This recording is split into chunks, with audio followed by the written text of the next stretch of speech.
Learn how to perform a factory reset on the HP Pavilion 27 all-in-one with this easy guide.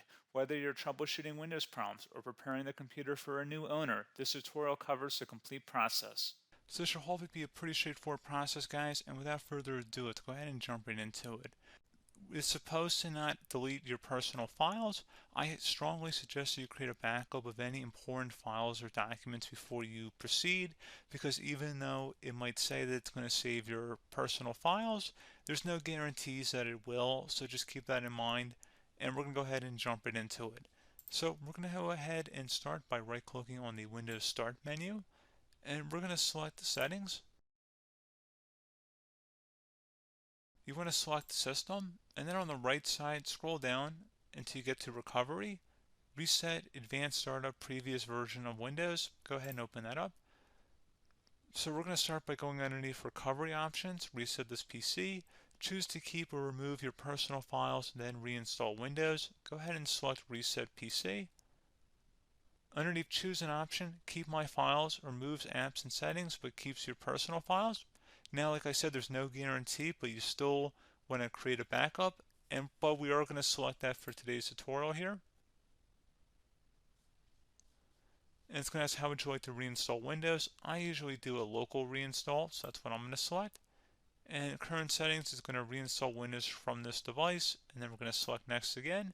This shouldn't take too long here, guys. And resetting will change settings back to their default, keep personal files, reinstall Windows from this device, remove all apps and programs, and you can also view what apps will be removed.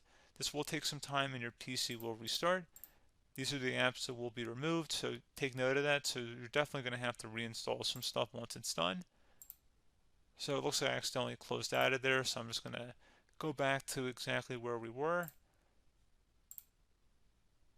And we're just going to go ahead and proceed with the reset here and select reset.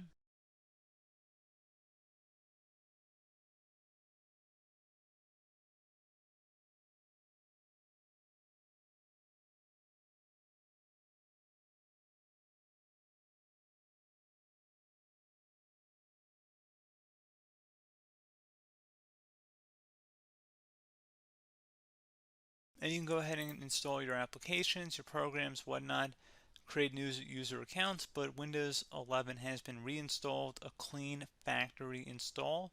So pretty straightforward process. Now, if you did what I did and created a local user account, your Ethernet cable, or if you turned off your router, you're going to have to go ahead and turn that back on, and then connect to your Wi-Fi network or Ethernet connection, whatever is your situation. But pretty straightforward process, guys. Do hope I was able to help you out, and I do look forward to catching you all in the next tutorial. Goodbye.